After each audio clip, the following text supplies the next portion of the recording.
Bonjour à tous. Merci d'être là, merci d'être présent. On va attendre un petit peu que les participants arrivent.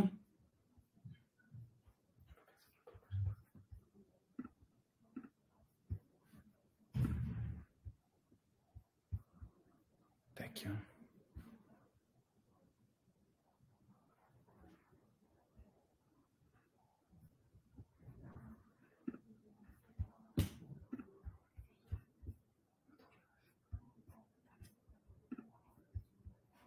On va commencer dans quelques minutes. On attend un petit peu que les gens arrivent. Merci à tous d'être là pour ce webinaire.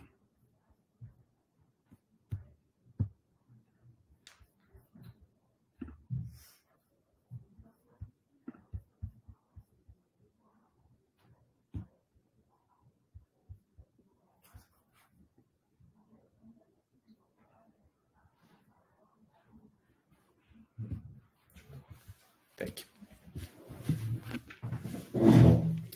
Bonjour à toutes et à tous.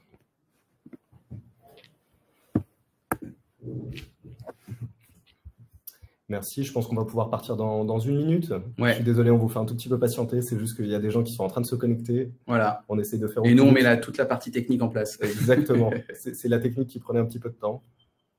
Mais on en est au deuxième webinaire et on commence à avoir l'habitude. On est nombreux aujourd'hui, ça fait vraiment plaisir. On est content qu'un sujet comme les produits dans le secteur assurantiel plaise autant. Ah ouais. On va commencer dans une petite minute.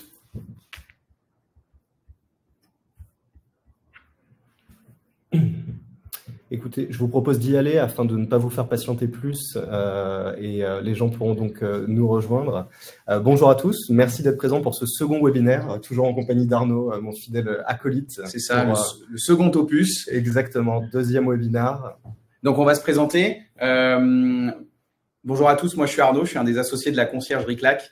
Je m'occupe de toute la partie commerciale chez Clac et des partenariats stratégiques. Et je travaille avec Arnaud depuis maintenant 1 an sur exactement le même domaine, tout ce qui est grand compte et partenariat stratégique.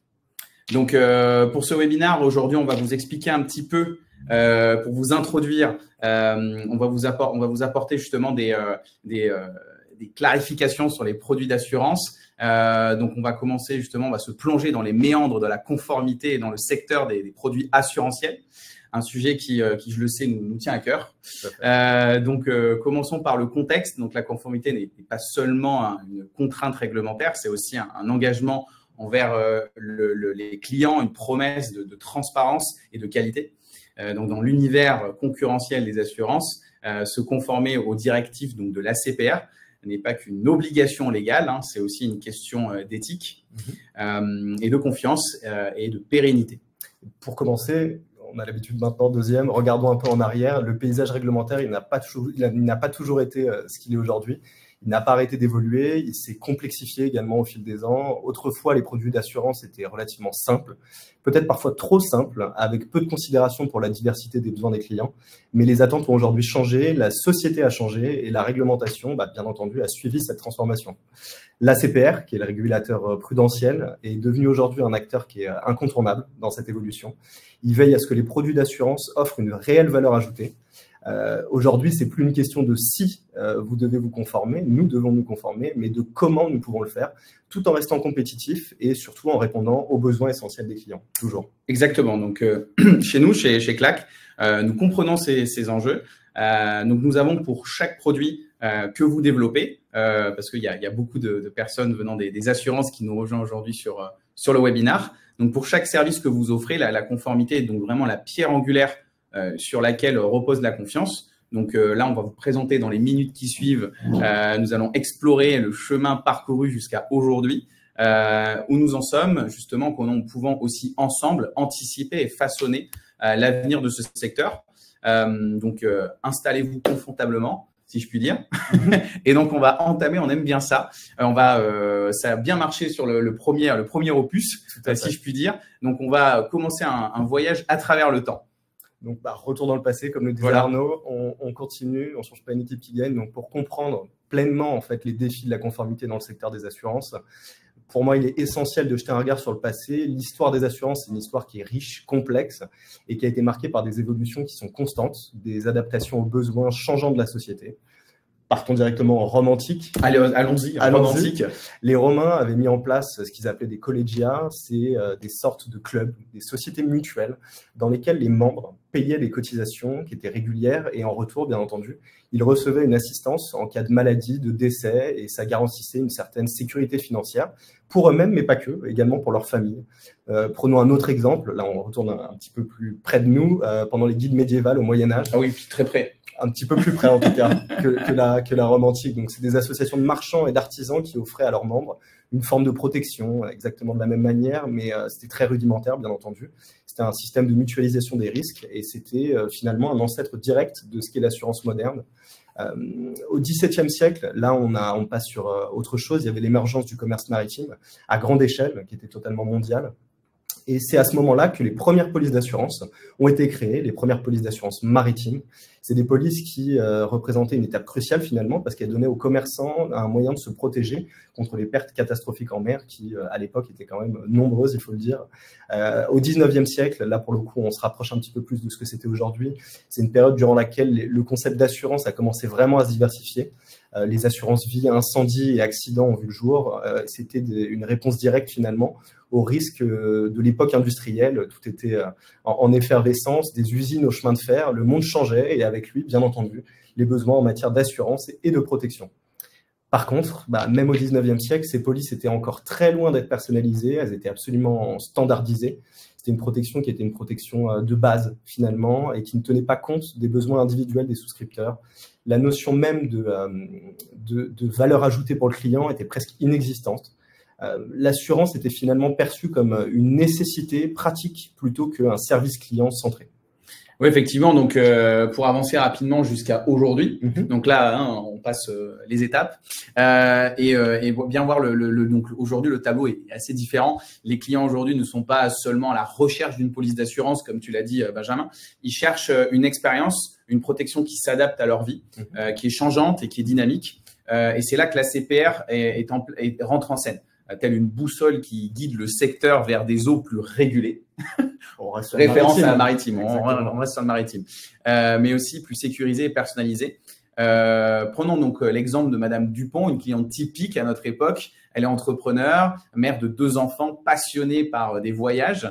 Une police d'assurance standard ne répondait pas à la complexité de sa vie. Donc, elle a besoin de quelque chose qui couvre non seulement son entreprise, mais aussi sa famille et ses aventures à travers le monde. C'est ici que, bien sûr, les défis et les opportunités se rejoignent. Comment, en tant qu'assureur, pouvez-vous créer des produits qui répondent non seulement aux exigences strictes de la CPR, mais qui parlent aussi strictement à Madame Dupont et des milliers d'autres clients aux profils variés.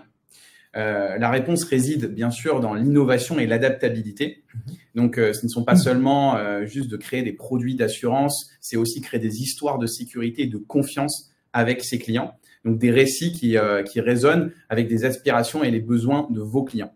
Et là, tu vas nous parler des différents critères, il me semble, de l'ACPR sur à la fois la valeur ajoutée des produits assurantiels et quelques exemples. Exactement. On va parler de quelques exemples. Donc, pour regarder de plus près la situation actuelle, donc la CPR, elle met en lumière une préoccupation majeure. La présence de contrats d'assurance sur le marché qui, selon eux, n'offrent pas assez de valeur ajoutée au client final.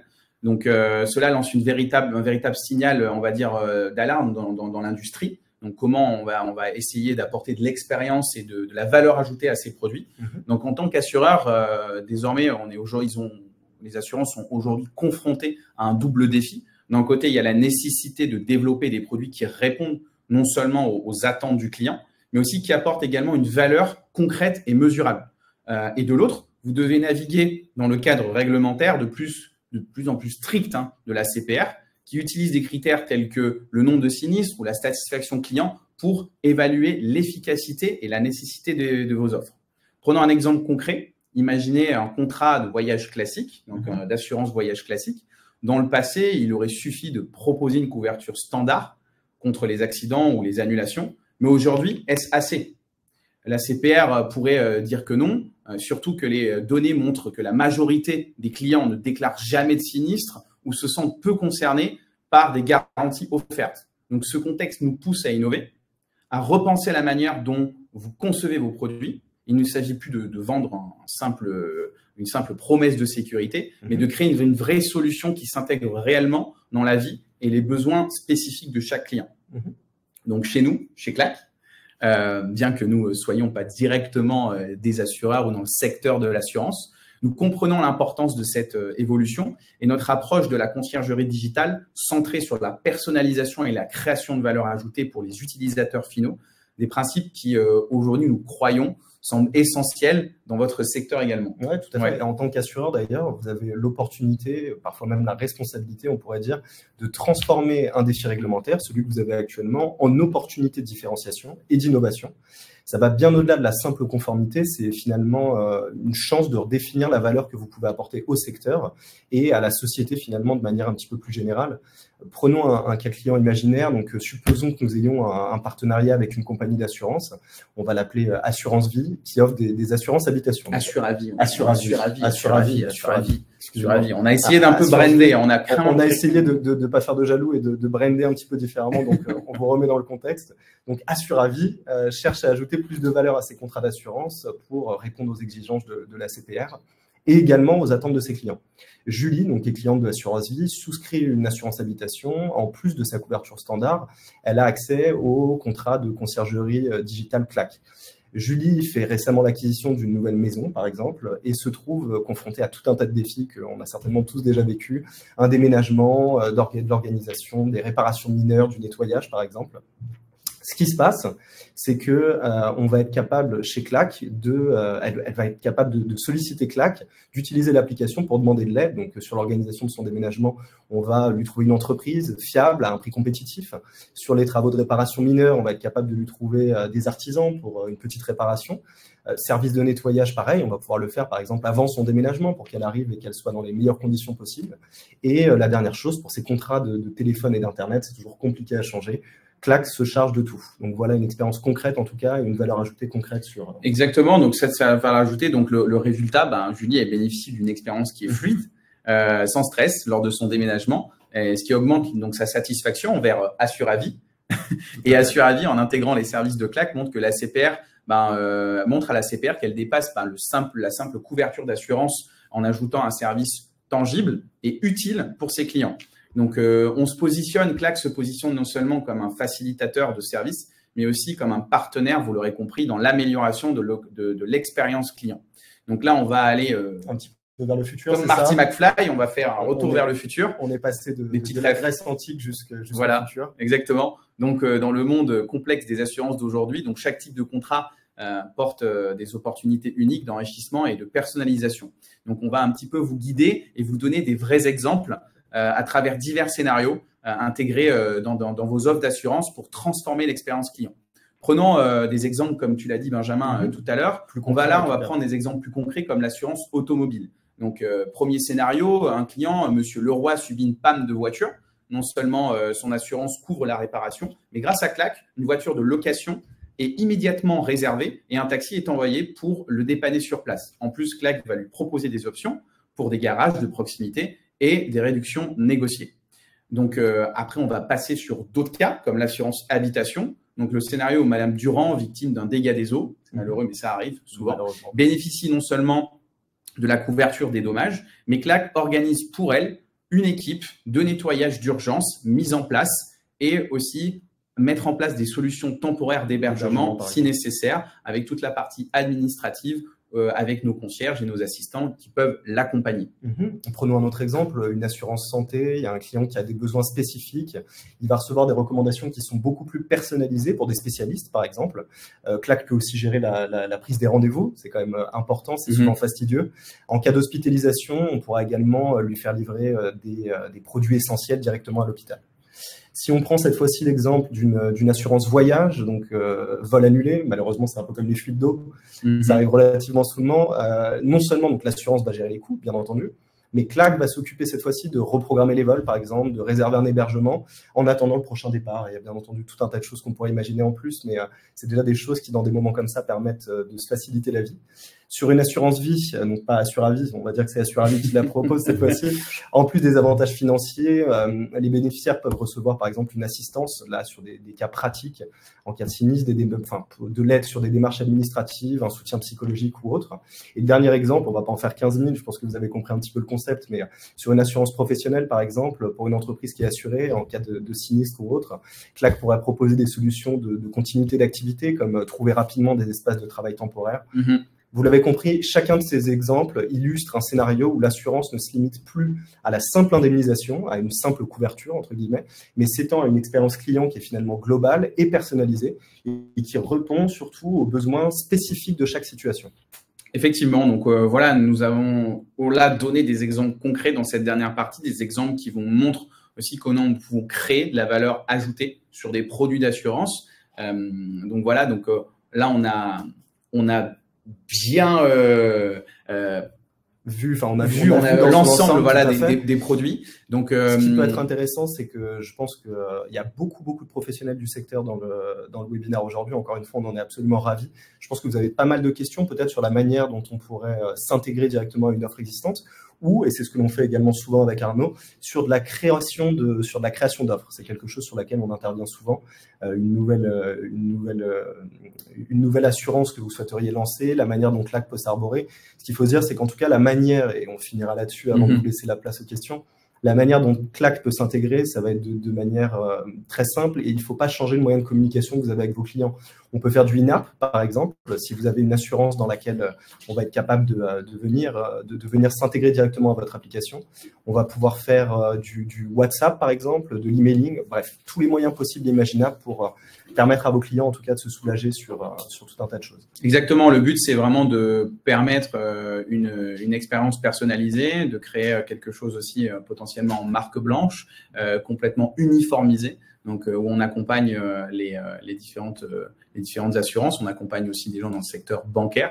Le but, c'est de créer quelque chose d'entièrement personnalisé avec des canaux de communication aussi, des canaux de communication marque blanche également, qui sont aujourd'hui très demandés. Donc, merci à tous en tout cas de nous avoir écoutés. On va laisser place à quelques questions. Donc, si vous avez des questions, n'hésitez pas à le mettre dans le chat. On va essayer d'en y répondre à quelques-unes. Pour les autres, on va pouvoir aussi vous répondre directement. Si vous souhaitez aussi en apprendre davantage sur notre offre, n'hésitez pas à nous demander un petit peu ce que vous pensez. On a des questions. Alors, excusez-nous, on va essayer de prendre, désolé, on n'a pas l'habitude de traiter, il y a pas mal de questions. Bonjour, quel est le coût annuel? Je me permets de les lire pour que tout le monde puisse en profiter. Bonjour, quel est le coût annuel d'un tel service? Est-il proposé en inclusion du produit d'assurance ou en option? Le client a le choix de souscrire ou non le service. En l'occurrence, 99% du temps, on le fait directement dans l'offre du produit. C'est-à-dire que la plupart de nos clients, en tout cas, le prennent à leur charge pour créer de la valeur ajoutée. Le côté option est un petit peu plus compliqué pour nous à mettre en place, donc ce n'est pas notre business model. On a un business model qui est très simple, qu'il faut comprendre, c'est un prix par utilisateur et par mois. Le prix de base est à 2,50 €. Bien entendu, c'est un prix public et il est dégressif par rapport au nombre d'abonnés que vous pouvez avoir, au nombre de bénéficiaires, pardon, je dis d'abonnés, de bénéficiaires en tout cas de l'assurance en question. Donc ça, c'est bien entendu, on pourra rentrer davantage dans le détail avec vous. C'est Ophélie qui posait cette question. N'hésitez pas à la suite de cela de nous envoyer un mail. On sera ravi à la fois de vous envoyer une plaquette et de vous expliquer davantage comment on peut le mettre en place. Donc, il y a une question de Pierre, mais d'abord, on va de suite. Il y a Ophélie qui a posé une deuxième question. Oui. Donc, la question, c'est quelle est votre expérience dans le secteur assurantiel? Donc, aujourd'hui, on accompagne des assurances, on accompagne des mutuelles aussi dans ce secteur-là pour justement enrichir leur offre. Donc, on va accompagner différents clients, mais notre expertise là-dessus, elle s'est créée justement en ayant une demande proactive des assurances sur ce milieu-là. En fait, ce qu'il faut se dire, c'est que Clack existe. On n'a pas refait un topo sur Clack, mais Clack existe depuis 9 ans. Il y a eu un switch qui s'est opéré en 2017 et on est parti sur du total B2B. Et depuis 2017, on a eu beaucoup de partenaires et bien entendu beaucoup de partenaires dans le secteur assurantiel. Donc, de la même manière, on sera capable, on va pas faire du name dropping de toutes les personnes avec qui on travaille, mais c'est un secteur que l'on connaît bien.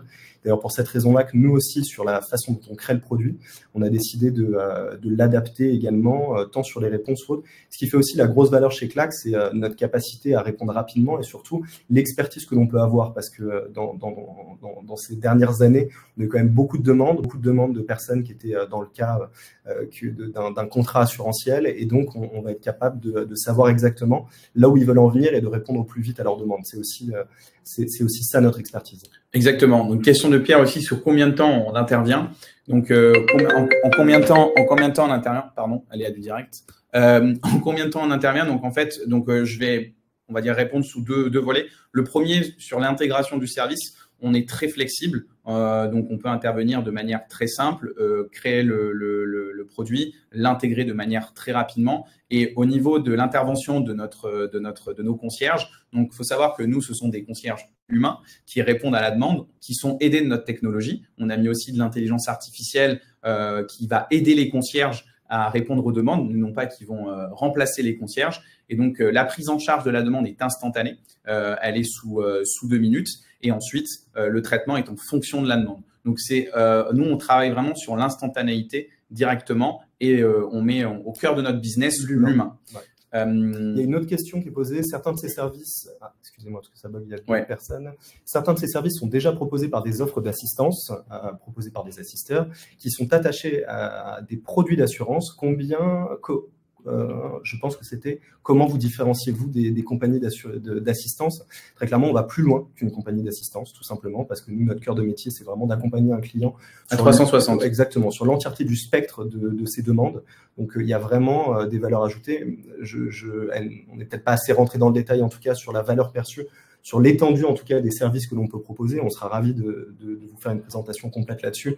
On a vraiment, oui, une intervention totale et à 360, comme le disait Arnaud. Donc, on va beaucoup plus loin, en tout cas, que ce qui peut être proposé par… Et le but aussi pour se différencier, je réponds vraiment à ça, c'est que, en fait, nous, on va vraiment prendre chaque produit d'assurance à part entière, c'est-à-dire qu'on va essayer de matcher et de personnaliser au plus le service. Par exemple, si on prend l'exemple de l'automobile, aujourd'hui, on a des clients, des prospects qui sont dans le secteur automobile, qui souhaitent apporter des services de conciergerie, mais plus côté mobilité. Donc là, on va mettre en place et mettre en avant, marketer des services liés à la mobilité sur la partie locale, la partie internationale et nationale. Donc, comme par exemple, accompagner le client, comme on l'a cité en exemple, à dépanner sa voiture.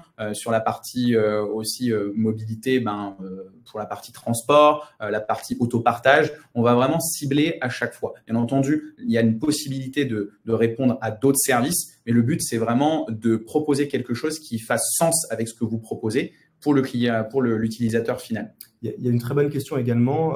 On prend un exemple concret. Donc, bonjour, quel est l'apport Clack pour l'assureur? Par exemple, sur de la multirisque habitation, contrat obligatoire, les clients regardent le prix final et souvent le moins cher sans vraiment prendre en considération ce que le contrat contient. En l'occurrence, nous, on intervient sur tout un tas d'assurances. Donc, l'assurance multirisque habitation n'est peut-être pas le meilleur exemple, effectivement. N'étant pas assureur, je n'ai pas le côté différenciant, en tout cas, sur ce type d'assurance. Donc, si vous dites que la différenciation se fait par le prix, en l'occurrence, ça peut être différent, mais en tout cas, ce qu'il faut savoir, c'est que c'est quand même une grosse valeur ajoutée à partir du moment où elle est bien expliquée au client final, où il y a une bonne communication et un bon marketing autour.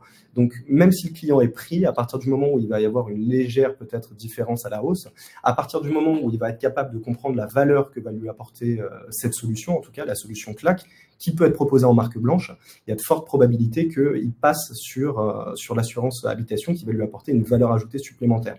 Ce qu'il faut dire, c'est qu'aujourd'hui, si on prend l'exemple de l'assurance habitation, dès qu'il y a une fuite d'eau, les clients sont souvent perdus, ils ne savent pas exactement quel papier envoyer, s'il faut le déclarer à temps. Il y a quand même une espèce de crainte autour de cela.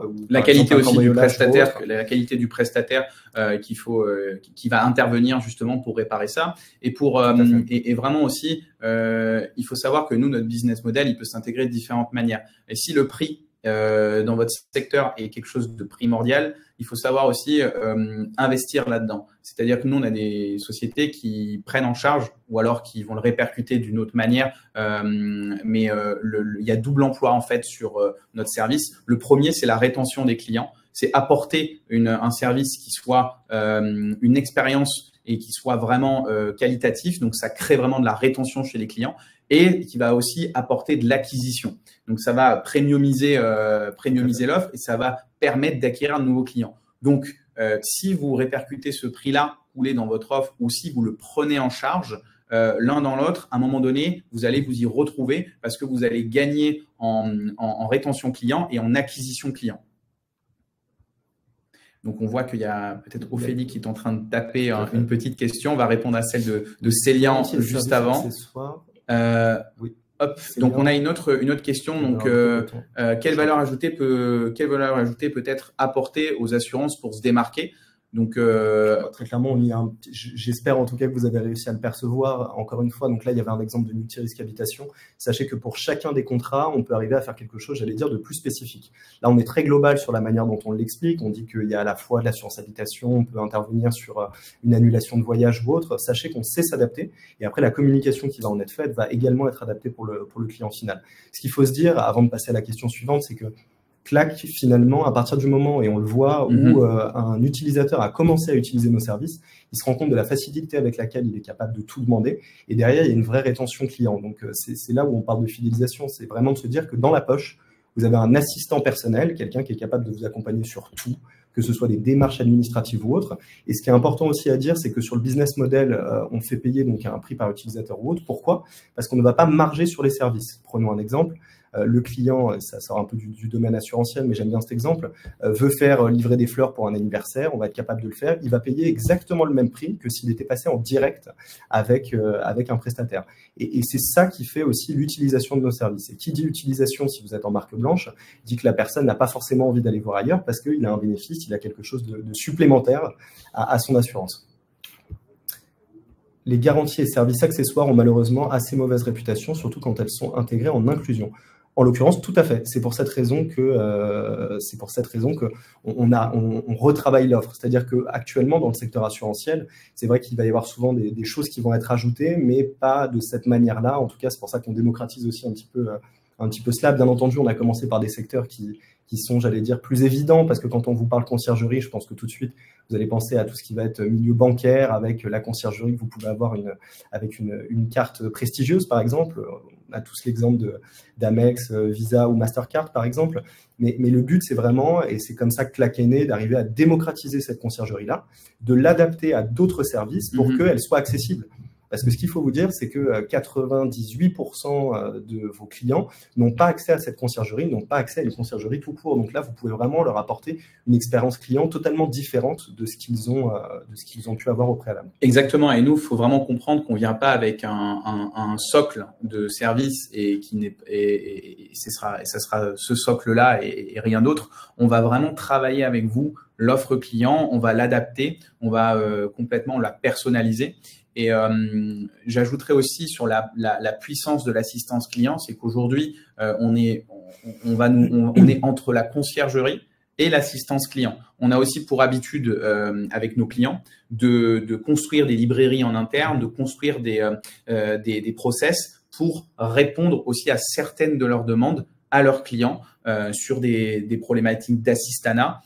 Non pas que sur des services de conciergerie, vraiment sur de la partie assistanat. Donc, ils font appel généralement à des prestataires externes, mais des prestataires externes qui sont vraiment liés à l'assistance client et qui peuvent justement répondre à ce type de demande et peuvent gérer en tout cas ce type de demande.